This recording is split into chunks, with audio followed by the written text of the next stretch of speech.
Guwahati press ক্লাবে এক অনুষ্ঠানে সমসাময়িক তরুণ সাহিত্যিক রূপজিৎ কলিতার 3টি গ্রন্থ আনুষ্ঠানিকভাবে উন্মোচন করা হয়।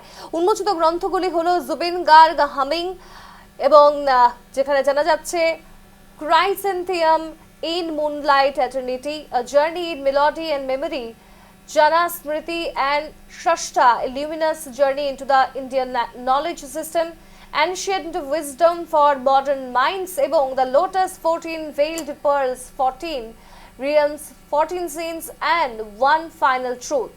গ্রন্থগুলোর উন্মোচন করেন বিশিষ্ট তবলাবাদক রাজা বড়ুয়া, দিসপুর মহাবিদ্যালয়ের অধ্যক্ষ ডক্টর নবজ্যোতি বড়ুয়া এবং জ্যেষ্ঠ সাংবাদিক বিদ্যুৎ কুমার ভূঁইয়া প্রমুখ।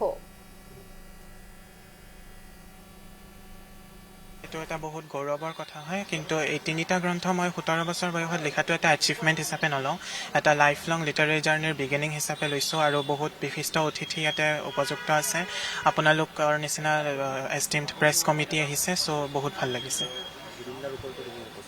হয়, জুবিনদাৰ ওপৰত এখন নৰ্থ ইষ্টৰ ভিতৰত first most comprehensive English biography হৈছে 434 পেজৰ। ইয়াতে জুবিন গাৰ্গৰ জীৱনীটোৰ ওপৰতো বহুত বেলেগ ধৰণৰ লিটাৰেৰী ক্ৰিটিচিজিম অৰ্থাৎ তেখেতৰ গানসমূহৰ বিশ্লেষণ কৰা গৈছে, আৰু তেখেতৰ যোনটো ক্ৰনলজিকেল নেৰেটিভ ৱাইজ তেখেতৰ জীৱনীও কোৱা গৈছে। মোৰ নাম ৰূপজিৎ কলিতা। মই বৰ্তমান এতিয়া BSc ফিজিক্স কৰি আছোঁ। আচলতে মই গ্ৰন্থ উন্মোচনৰ মানুহ নহয়, কিন্তু যিহেতু আজি এখন জুবিন গাৰ্গৰ ওপৰত লিখি উলিয়াইছে ৰূপজিৎ কলিতা, একদম সৰু ল'ৰা, তেওঁ নিজে মিউজিচিয়ানৰ তবলা বজায়, সেইকাৰণে মোক তেওঁ তবলা বাদক হিচাপে ভাল পায় আৰু মানে মিউজিচিয়ান হিচাপে।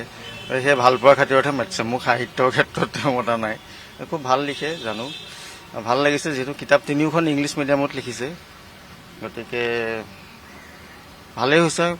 তেওঁৰ লগত কথা পাতি যিখিনি গম পাইছোঁ, বেলেগ বেলেগ তিনিখন ধাৰাৰ কিতাপ, এখন জুবিন গাৰ্গৰ মেলোডিয়াছ জাৰ্ণিৰ ওপৰত এখন কৰিছে, এখন গল্পৰ কিতাপ, আৰু এখন কিবা বেলেগ কিবা কিতাপ। গতিকে তেওঁ শুভেচ্ছা জনাইছোঁ ৰূপজিৎ কলিতা, অসমীয়া এজন ভাল সাহিত্যিক পাব বুলি আশা ৰাখিছোঁ।